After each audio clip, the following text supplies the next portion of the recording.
and viewers, both locally and in the diaspora.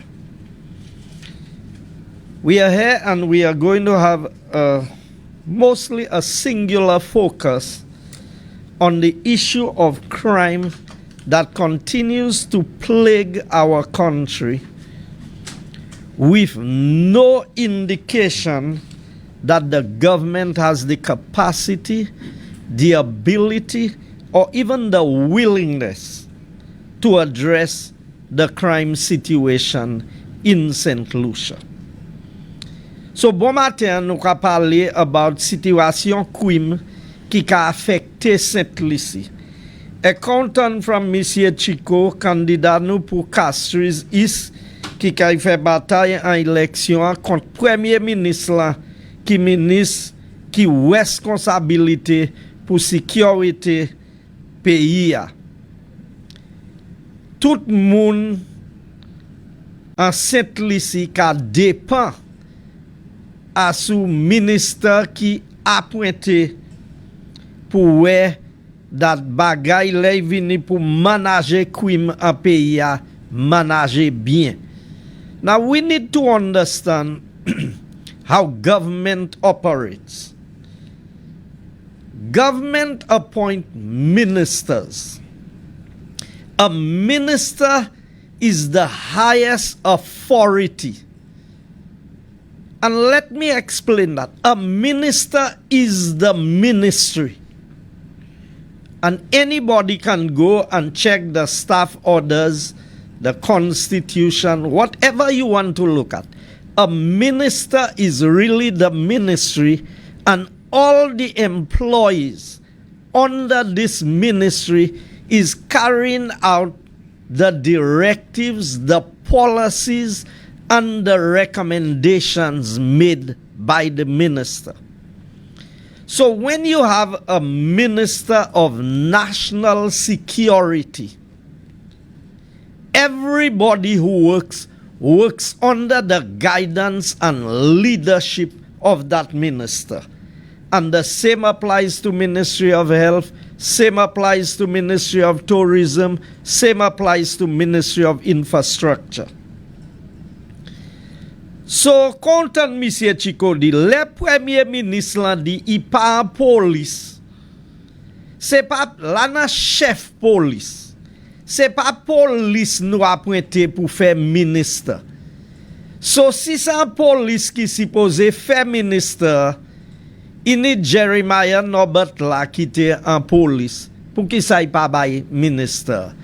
Eh bien, il n'y combien moun qui était police qui affilié avec partisans.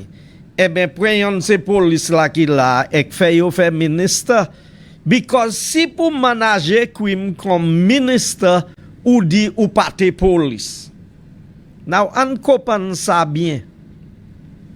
Même ces gens les basa, les nous tan gouvernement et nous met un homme qui était deuxième homme en charge police en Saint-Lucie, Monsieur Herman Gill Francis, yo te ka critiquer Monsieur Francis en chaille.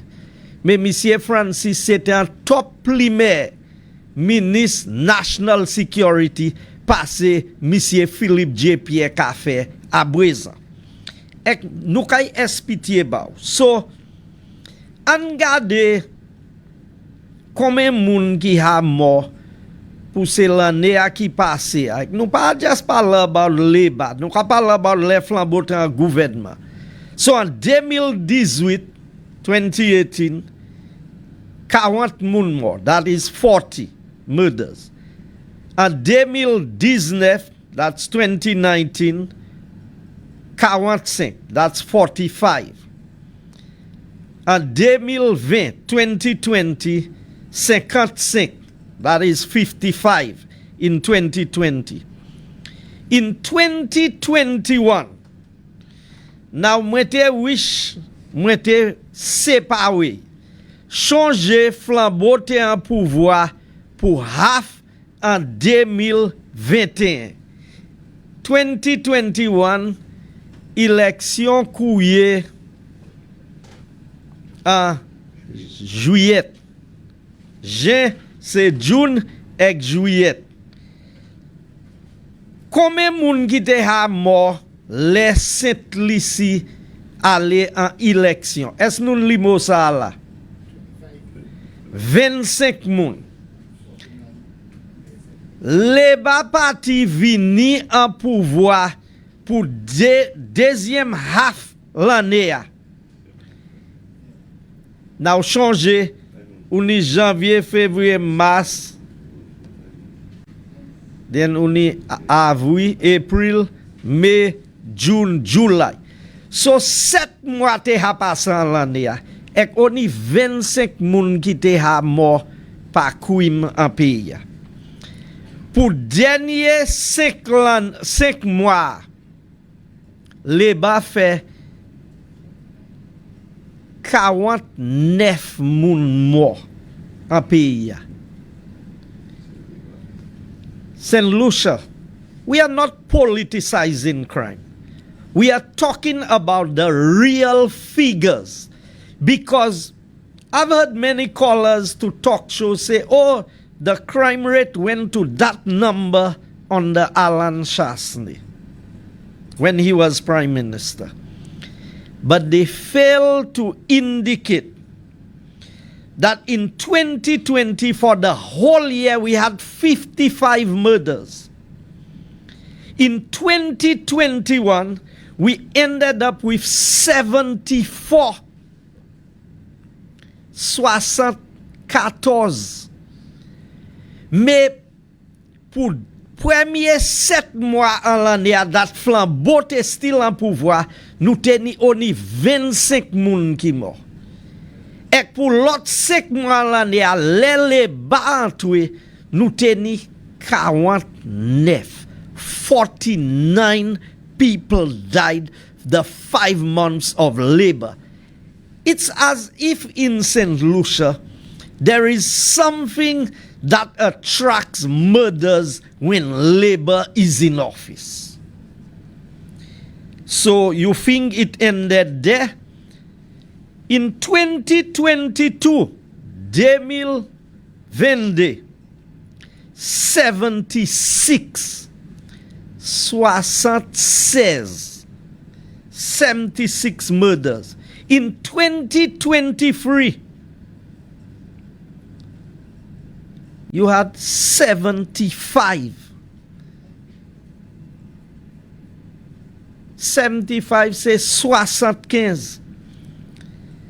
En 2024, 2024, il monte pour 77. 77. Now c'est ça yo report. Mais nous savons la ni plus moun qui mort par situation violence gun kout la ek différent ba. Because ça nous réaliser les bas parti ka fait. Crime ça si ou pas responsable pour crime. Si c'est pas ou kan ne cause crime. Pour qui ça vous laisser c'est limo et ou pas vle moun porter right rapport à sous crime. Ou pas vle media report à sous crime. So jamais qui ou nan bénéfice en dit dans sa ka fait là pour yo pas report crime là. So en 2025 c'est l'année à nous dans nous en 9 mois l'année et nous a passé 60. Yo dit nous c'est 59. But I trust the statistician from Newspin more than I trust the reports that are given. Because the gentleman can give you the names, the times, and the places where these murders and these shootings and these stabbings took place.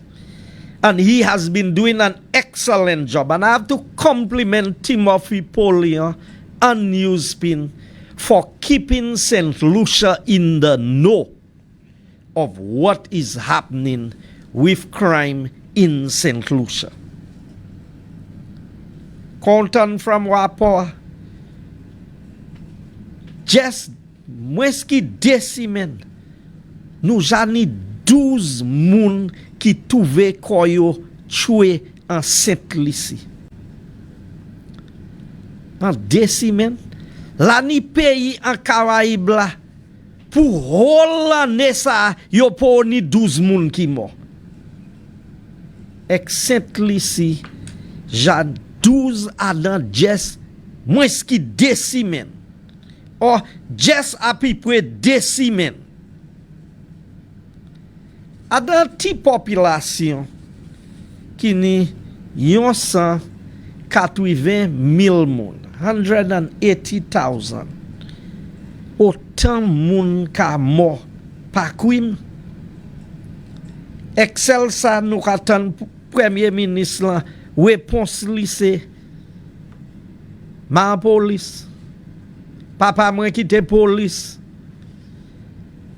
Moi trouver ça sans incite et dérespecter Jean pays ou ka draw l'argent tous les mois pour ses portfolio ou ka chebe ou même ni combien police pour secure ek man pièce problème avec ça because tout premier ministre en droit ni police pour secure yo so because ou même secure ou pas mêlé avec l'instant Jean pays avec ça qui rive yo une police qui dormi là, une police qui drive, une police tout ko ka aller. So what's about Lester moun Saint-Lucie? Ou savez ça moins changer? Les yo vle di se nom sa yo même kon Sir John ban bay hot anti-idea about Sir John. Les Sir John gain élection.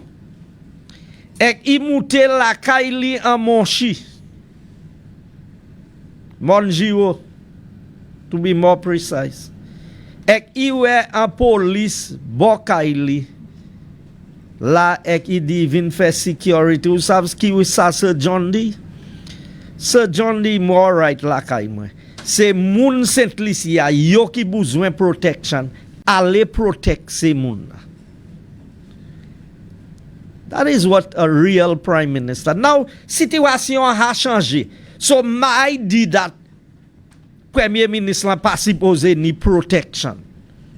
Moi fully support Premier ministre n'a besoin protection. But Premier ministre c'est pas yon qui besoin protection. Whole Saint-Lucie besoin protection à présent. Because ou pas have ko pour aller, qui manière pour aller, qui l'est pour aller, puis ou pas savent qui ça yive. Moun pè. Anati madame Sawot, ite nan ti shop ka van bay, c'est là ite ka fait ti vivre li, en moto ka just passe, fiziwe moun, bon la oui, a shop la fermé à présent, because personne pa vla aller là. Crime la pa ka just affecter ces moun nan ki mort ou ça. Pas just ces familles qui en la peine. Crime la ka affecter business. Moun pa sa mette manger à sous table aujourd'hui because of situation crime la en Saint-Lucie et tout ça nous attend from gouvernement c'est esquisse. Oh yo ka bay police tout ça yo vle. So là I spend $40 million à son building ou te ça fait pour $20 million ou ka vin di moun c'est ça qui en est cause ou bay police ça yo vle qui ça building en police station à Gozile ni pour faire ek fight crime c'est police la même hadou ou ka oui placer machine ek sou quoi moi menti moi ka inviter media descend Bexon et gade comme machine police qui pak a dans garage là et ou kaywe dat se machine nan yo di yo oui placé a dan di yo ha dommage now le ou a dans travail police machine ka dommage souvent ou ka gade en second pays ou ka we le yo ka try suivre moun de les côtés police ni pour naviguer ou kay toujours joindre machine police ka dommage so la way gen yon de machine by police pas vinn faire accord ou by police tout ça yo vle pour fight crime now c'est là partisan flambeau ek partisan le baka dépawe si lon manière yo ka approcher situation crime en Saint-Lucie. Violence is out of control in this country. Random shootings with no fear of what is likely to happen. I have to pause a moment and congratulate our political leader, the Honorable Alan Michael Chasney, for putting a great team together. A team of UWP candidates who has the ability to tackle the myriad of issues that confront this country, from women's issues to financial situations, to crime fighting, to the agricultural sector, to the education sector. I mean, just listen to our 7 SOS. And that's just 7, you know. They have a lot more. We just gave you 7. When I listen to my colleague, Mr. Chico, an experienced man in working in government for many years, who understood the issue of border control. Now, let nous dire nous kay a dedicated unit pour border control et nous kay nous kay arranger pour nous ça ni pliquer 9 unit en Saint-Lucie. Et comment toucher à sou K9 moi vle di monsieur Philippe J. Pierre et monsieur Jeremiah Norbert et Commissioner of Police nous still ka respecte rapport à sou Tyson. Pas di moi hot fait en autopsie pour déterminer qui manière Tyson mort. Écoutez-moi. Majement ton kay mort en place là côté yo ka fait ces autopsie à sous ces moun nan ki mort moi ha double door because moi même pas vle wè ça. Ek le docteur a sorti en dedans yo ka peut-être un jour 2 jours après yo ka ba en death certificate ek yo ka dou ki sa yo jwen qui en est cause la mort. Moun pa ka wete la combien mois ka espérer qui ça qui en est cause la mort. Qui manière officer Tyson trouvé koy mort. Autopsie faite, c'est autopsie yo ka di. Hein? Autopsie faite pour déterminer qui ça qui en est cause la mort. Combien de temps il a pris docteur pour bailler rapport? Eh bien, est-ce docteur a présenté rapport? Bailler c'est moun qui responsable là, mais c'est moun qui responsable là ka espérer nous oublier about ça et den pour yo vini et just quitter ça out of sight, out of mind. C'est pour ça moi vle di news spinners en Saint-Lucie. Merci pour bon travail la hot café. Merci bon Dieu pour Newspin avec monsieur Timothy Polion. Et quand ça dit nous ka promote ici hot vle. Mais les mwen en gouvernement et mwen te ka prend blows from Newspin, mwen te ka kouye Newspin. C'est pas comment opposition a kouye Newspin ni en gouvernement ni les en gouvernement moi ka apprécier travail là qui ka fait à sous Newspin et si pas pour Newspin peut-être nous pas te kay même savent Tyson mort. So merci bon Dieu la still ni journaliste en Saint-Lucie qui ni l'intérêt en ça qui ka fait en Saint-Lucie. Et pour ces moun qui ka kouye et ka bay information et ka mande question, merci pour tout Saint-Lucien qui ni en l'intérêt en ça qui a fait et qui manière qui a affecté nous. So on via sous a dedicated border control unit and expanded canine unit. Majorité crime qui a fait en Saint-Lucie qu'a trouvé quoi fait par fusil. Nous pas qu'à faire fusil Saint-Lucie. Toute fusil qui Saint-Lucie qu'a sort l'autre pays. Peut-être nous va faire un fishing gun Saint-Lucie pour aller pêcher là mais eh ben en Wavin c'est juste ça moun pas même j'ai pêché en Wavin c'est là mais moun pas tuer moun avec fishing gun. Peut-être yon de temps attend moun servi en fishing gun et ben mais majorité crime là qui a fait en ces moun sa nous ha nommé non là c'est limo a nous ha bay là ka moutoué c'est fusil. Si nous passons du bout ces fusils ça et ces boulettes la munition nan yo ka servi en ces fusils. Si nous passons empêcher en tuer un pays à dans manière qui pas right, qui pas legal, nous passons ABC crime là. Now partisan flambeau pas ka vindou nous ça empêcher crime entièrement mais partisan flambeau kadou nous ça fait plimer qu'on gouvernement pour ça humilier situation crime là et baisser à sous quantité crime qui a fait en Saint-Lucie. So pas di moun flambeau vinn di yo kay dou bout crime.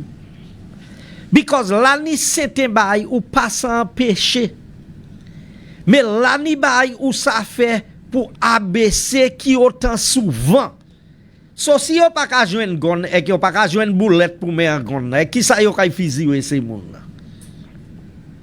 So premier pas nous ni pour manager et là nous parle about border. Nous ka parle about c'est la wad la ko bay kantoui. Nous ka parle about c'est airport a ko kantoui. Et nous ka aussi parler about ces côtés à ces bateaux qui ka aller en Martinique et ka sort Venezuela et ces différentes places là ka vini et la pan pièce Jean Custom pour manager ça qui ka fait là. Nous ni pour manager ça. Ou changer les partisans flambeaux entre un gouvernement. Pièce bâtiment bateau qui ka en l'air en mer pas même engine yo teni même gouvernement qui ka nous ka bay moun nous bay police tout ça yo vle mande yo qui ça qui te ka rive marine unit là between 2011 et 2016 les Labour parti en gouvernement la pateni engine bay ces bâtiments c'est gouvernement monsieur Alan Chasney qui gagne à peu près 18 engines pour mettre à sous ces bateaux ça because bandou ça c'est beaucoup la pas aisé ou ça yoni yon de engine de boat yo ou quoi ti by la ti cause garde la nous là ou quoi ça suivant ça c'est pour si là nan disaster et ben bay mais ou besoin bay qui ni engine qui ni vitesse de da laisser bouk ça l'aide l'eau avec yo ve ou savio ça suivre c'est boug là qui a commis crime là. So c'est gouvernement monsieur Alan Chasney, gouvernement flambeau qui te mettait toutes ces bottes ça en règle pour vivre travail. Il a intéressé pour garder comment ces bâtiments ça qui style ka travail. Because ça monsieur Pierre dit nous il a bail ces police là, c'est water ski. Water ski besoin boat pour dire, vous savez ça?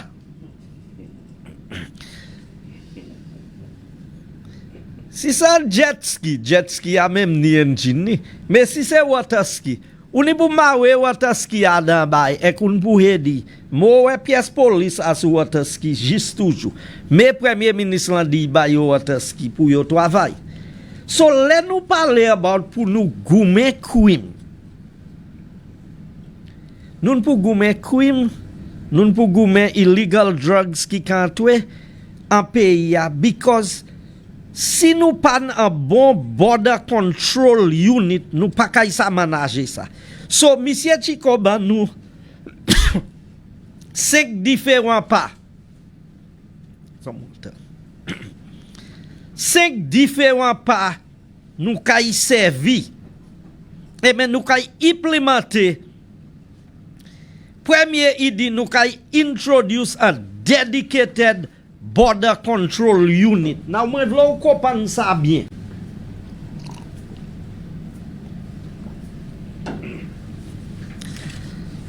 Ouais, manière y à présent, custom la ka inspect by, immigration à l'autre side, différents moun à dans différents powers. Là on y border control. On est tout le monde qui travaille en ces différents units ensemble. So, là, yo jwen gon a barrel la, asou wof la. La suppose ni intelligence pour di nou, kote barrel sa a sorti. Ki moun ki paye pour ship barrel sa?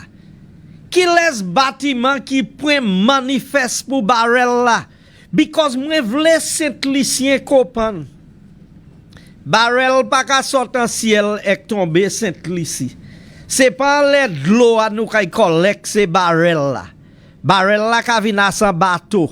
A moun ka siye papier pour l'île l'Amérique. Et si ou check manifeste là pour moun nan qui ship barrel là, il oblige sa ba information. So let nous met border control unit en place.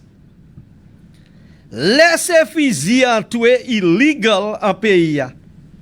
Whole unit la kay la pour wè ça qui fait et toute evidence qui pour collect kay collect et toute investigation qui pour fait kay fait entièrement.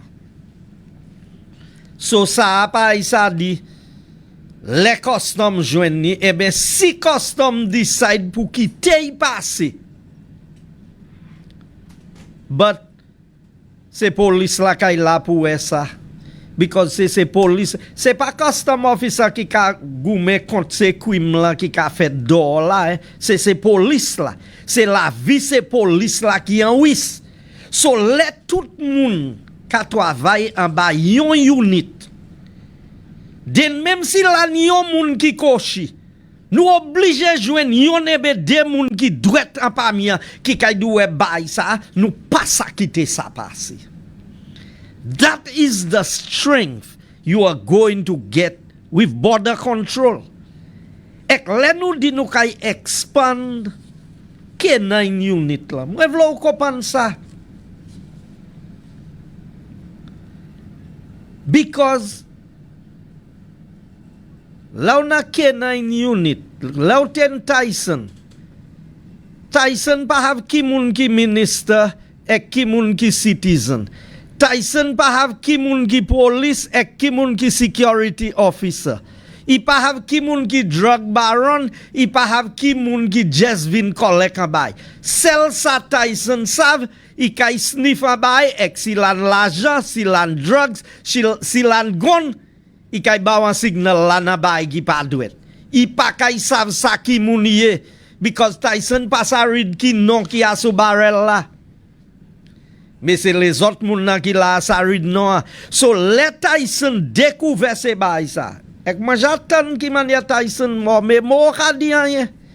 Aba yo chance pour yo men autopsie pour di nous ki man ya Tyson mort.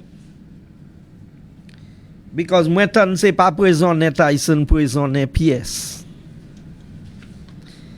Et qui a fait chemre la peine si ça m'étonne vrai as pour manier Tyson bon. Deuxième pas, a dedicated crime scene investigation unit. Vous savez ça mean?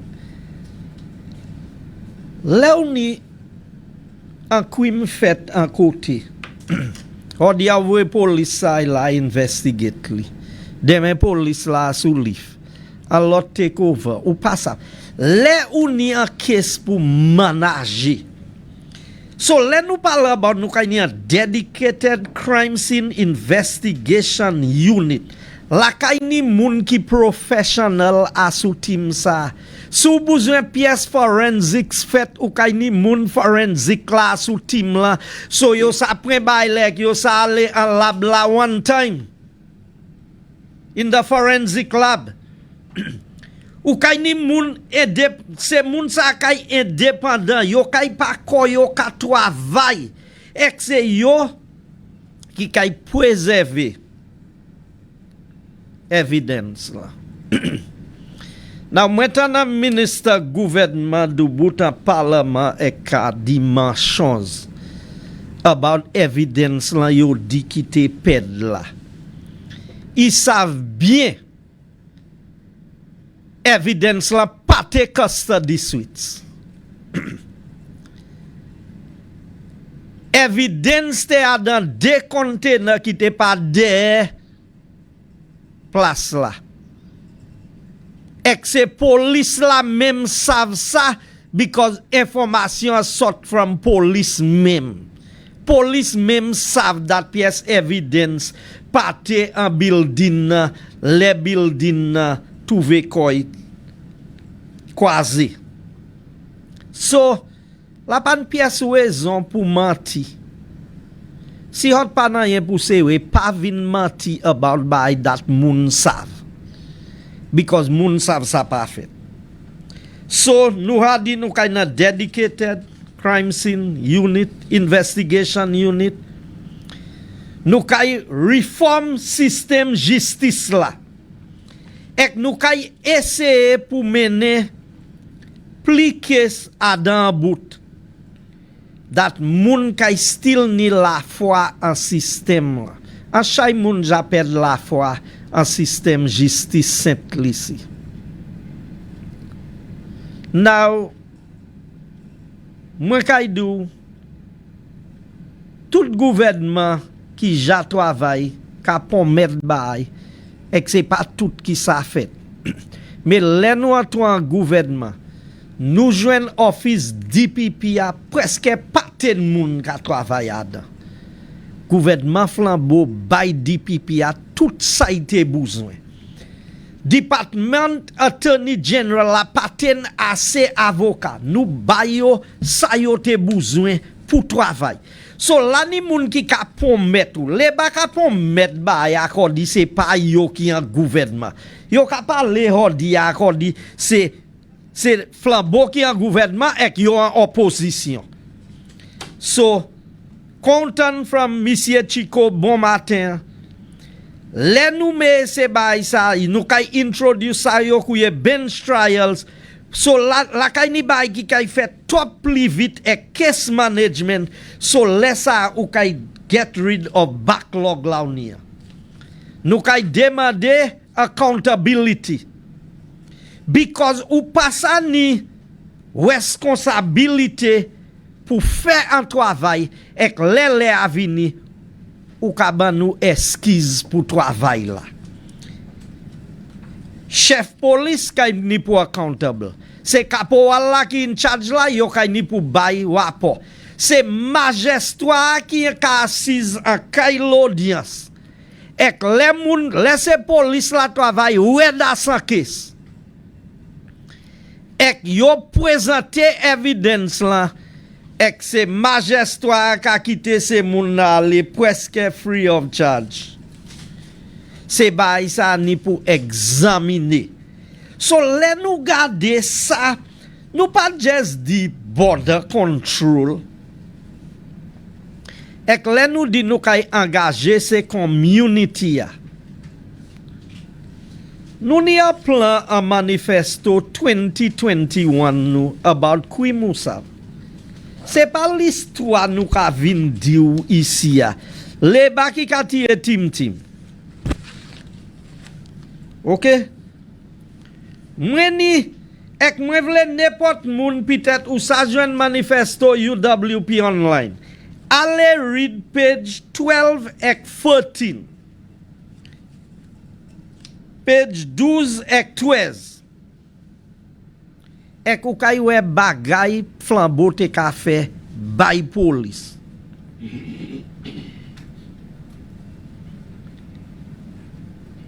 En parmi ces bails là nous te fait secure insurance policy for police officers for the first time in the history of the Royal St. Lucia Police Force. $400,000 si un police trouve koy mort à sous travail là, eh bien il trouve koy dommagé ko peut-être il perd un pied, un zier, en la main, eh ben il y a un gros dommage.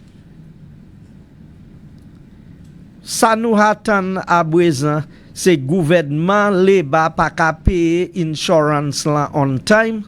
So peut-être si insurance là pour payer quand ba y 20 police délai yo pas même joindre bénéfice là qui supposé venir pour yo. Install CCTV cameras. Nous déjà commencé à faire ça. Nous te let me see Pierre a dit bye bye. New equipment for the police force included motor vehicles, motorcycles, 18 engines for the police marine unit, and over 800 radios for the police force. Moi vle mande le ba parti est bay sa ka travail jodi a. Nou te ka rénover ce police station na. Ek an bay neuf la nou te ka faire ça là. C'est light neuf là qui te ka vini a sous ce poteau a. La teni 1500 CCTV cameras pour venir en toute main junction en Saint-Lucie. Mama Saint-Lucie. Pas quitter moun kwenè about. Gade manifesto partisan flambeau. Ek pas just manifesto ça. Un midterm development strategy a nous quitter là. Dat l'État joine l'ayon ton gouvernement. En parmi ces mêmes places là nous te ka garder pour travail agricole, tourism, infrastructure, health et bien santé qu'on nous a dit, education, éducation et citizen security. To reduce the crime rate and to improve the judicial system.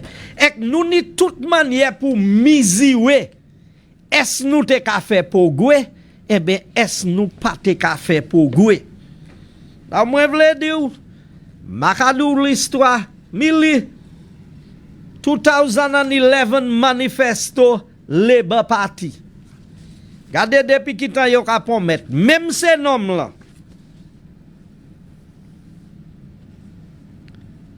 Yo ni tout bay. Sealing of the coastline. Sealing of the coastline, ça mean, mais toutes ces bottes là travail. Yo pour mettre nous ça en 2011. Là nous vini en 2016. Pas yon seti bateau a marine unit là n'était qu'à travail. So pour mettre nous ça, na bandi Saint-Lucie. Yeze pour mettre bay. C'est chaîne pour mettre là qui difficile. So pas quitter moun kwenè ek pour mettre seulement. Gade sa yo ha fait. Dealing with criminal deportees and repeat offenders. Yo di yo ka improve facility. So tackle corruption. Ou ka tackle corruption ek la no ta corruption. An di dan Labour Party ek pièson pa ha ban nou an réponse. Non tan sa yo di.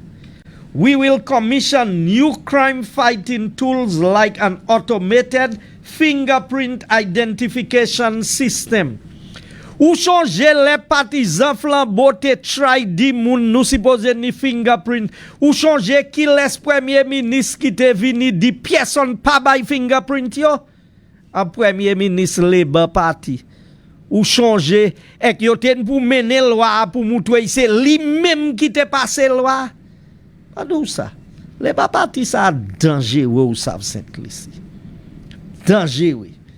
Bon, nous ka vini pour un bout because là moi vle moun comprendre that nous pas just parler. So nous te parle about automated fingerprint identification. C'est ça Labour Party te parle about system closed circuit TV and the use of non-lethal weapons in life-threatening life situations. The SLP will significantly increase the number of police officers on the beat. Ek yo di yo ka impli police en Castries. Ek tan ki moun ki in charge se police Castries, Richard Frederick. Who is in charge of city council and the city police? Aba conduit ki les minis iye. Monsieur PMM vini, apre ite la 2011, ek tan sa di. Ek mwen vle di mwen ko sa ha fet la. Increase the installation of surveillance cameras in communities. Come camera nef lebahame. Introduce the use of drones by the Royal St. Lucia Police Force as a monitoring and detection device in crime fighting. In addition, we shall enact legislation to regularize the importation of drones. Allow the police commissioner to have greater operational independence over the management of the police force and to increase its effectiveness in the prevention and fighting of crime. Law bayan a commissioner of police 6 mois contract, yon l'année contract, ek chaque lane bouvin renew contract li, ki indépendance ini. Si pa fait ça ou pa renew contract li, so ou ka chebe commissioner of police la prise. Because i oblige fait ça ou vle fait. Si fanyen ou pa vle fait, ou just pa renew contract li. Sou sa vous te besoin la pour 2 l'année, 3 l'année. Pour que ça ou pas te ben contract pour hold 2 l'année, 3 l'année. Ou est-ce que yo ka try kwenè nou? Now, en 2011, moi vle tout moun ala se Labour Party Manifesto Blueprint for Growth, page 29. Hafse moun nan ki kite flambeau ek yo di yo join Labour ka celebrate la yo ni yo aba page la.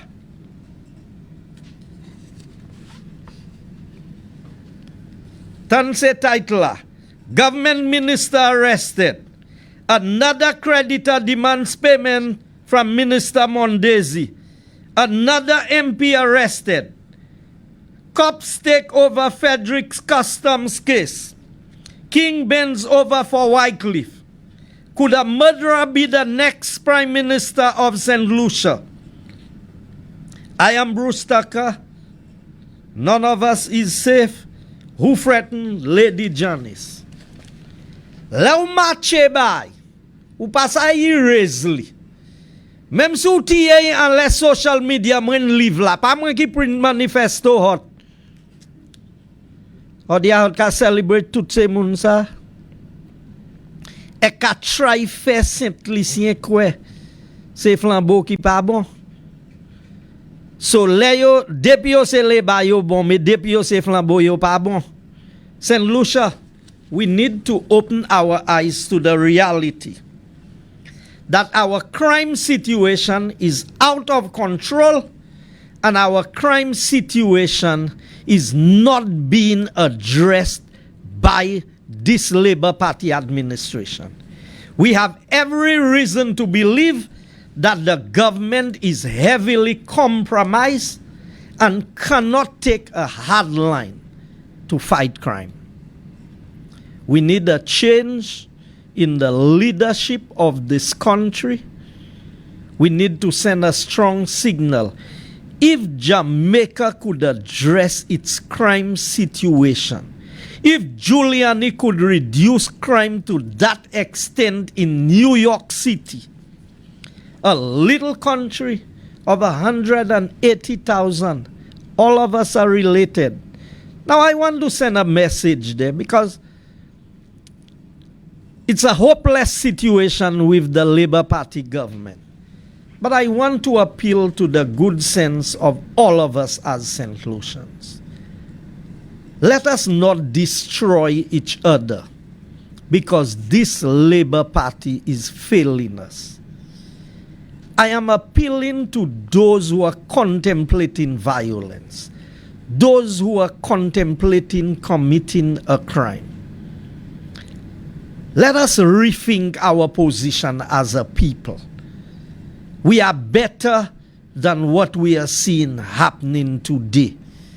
I know the government has failed us, but let us not continue the path of crime in this country. I'm appealing to all of us in St. Lucia. Let us revisit mothers, fathers, children, young men, young women, church leaders, civil society groups. Let us take a different approach. Let us find other ways of tackling our problems and resolving our conflicts. Because it is evident that this government will allow everybody to kill each other in this country before they address the crime situation. And we cannot afford to have that happen to us. Our children need to feel safe on the streets. Those who hang out on the block need to feel safe. Let us revisit where we are. Let us try to do something differently. We will hold the government accountable at the ballot box. But in the meantime, we need to stop this bloodshed in our beloved country. We need to say there must be a better way for us to resolve issues in St. Lucia. Because I am telling you, the situation can be aggravated.